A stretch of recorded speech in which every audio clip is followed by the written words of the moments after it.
your attention, for example, is mediated by unconscious forces. And you know that perfectly well. And this is another Freudian observation.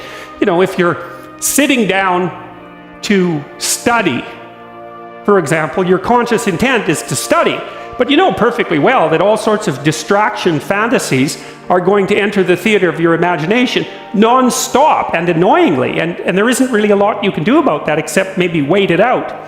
So you'll be sitting there reading and your attention will flicker away. You'll think about, I don't know, maybe you want to watch Jane the Virgin on Netflix or something like that. Or maybe it's time to have a peanut butter sandwich. Or you should get the dust bunnies out from underneath the bed. Or it's time to go outside and have a cigarette. Or maybe it's time for a cup of coffee. Or it's like all these subsystems in you that would like something aren't very happy just to sit there while you read this thing that you're actually bored by.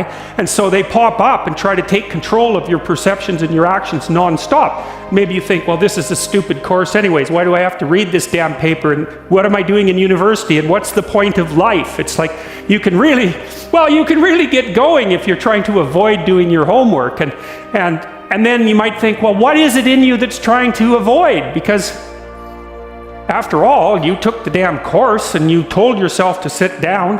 Why don't you listen? Well, because you're a mess. That's basically why.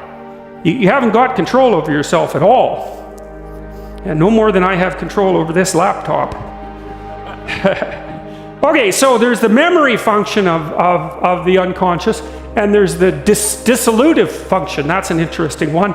The unconscious contains habits, once voluntary, now automatized, and dissociated elements of the personality, which may lead a parasitic existence.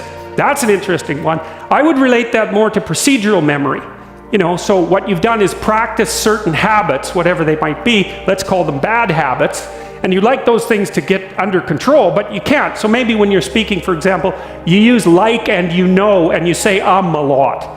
And you've practiced that, so you're really good at it. And you'd like to stop it, but you don't get to because you've built that little machine right into your being, right? It's neurologically wired, and it's not under conscious control. And anything you practice becomes that. It becomes part of you, and that's another element of the unconscious, a different part.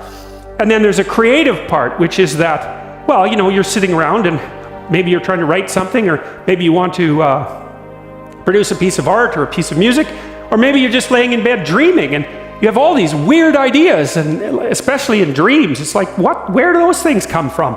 And even more strange, one of the things that's really weird about dreams, and almost impossibly weird, is that you're an observer in the dream. It's like a dream is something that happens to you. Well, you're dreaming it, theoretically, so how is it that you can be an observer? It's almost like you're watching a video game or a movie, but you're producing it, at least in principle, although the psychoanalysts would say, well, no, not exactly. Your ego isn't producing it, your unconscious is producing it. It's a different thing. It's a different thing, and of course Jung would say, well, it's deeper than that. The collective unconscious might be producing it. It's in some sense, it isn't you exactly, or it isn't the you that you think of when you think of you. And that's the ego from the Freudian perspective, the you that you identify with, that's the ego. And outside of that is the unconscious, the id. That's more the place of impulses, and you could think about those as the biological subsystems that can derail your thinking, right? And that govern things like hunger and sex and aggression, and your basic instincts is another way of putting it. And it's a reasonable way of thinking about it because these are subsystems that you share with animals. You share them certainly with mammals. You share most of them with reptiles. You share a lot of them with amphibians, and even going all the way down to crustaceans. There's commonality, for example, in the dominance hierarchy circuits. And so these are very, very old things. And the idea that you're in control of them is, well, you're not exactly in control of them. And I would say the less integrated you are, the less you're in control of them, and the more they're in control of you.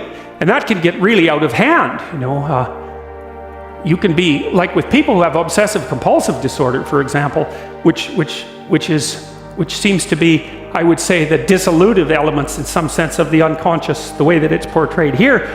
Poor people with obsessive compulsive disorder, they can spend half their time doing things that they can't really control, and they have very strong impulses to do them. And it's very hard on them to block them, They'll almost panic if those things are blocked. And then you have people with Tourette's syndrome, that they'll be doing all sorts of weird dances and spouting off obscenities and and imitating people without being able to control it, and sometimes a little bit of antipsychotic medication can dampen that down, but it's as if there are these autonomous semi-spirits inside of them that grip control over their behavior and make them do things. And you find that to some degree in your own life, because maybe you've become very attracted to someone, even maybe you don't want to be attracted to the person, and then you find yourself texting them when you know perfectly well that you should be going to bed, and you're in a grip of something, and you can't control it, and that's all part of the unconscious and all part of what Freud was studying.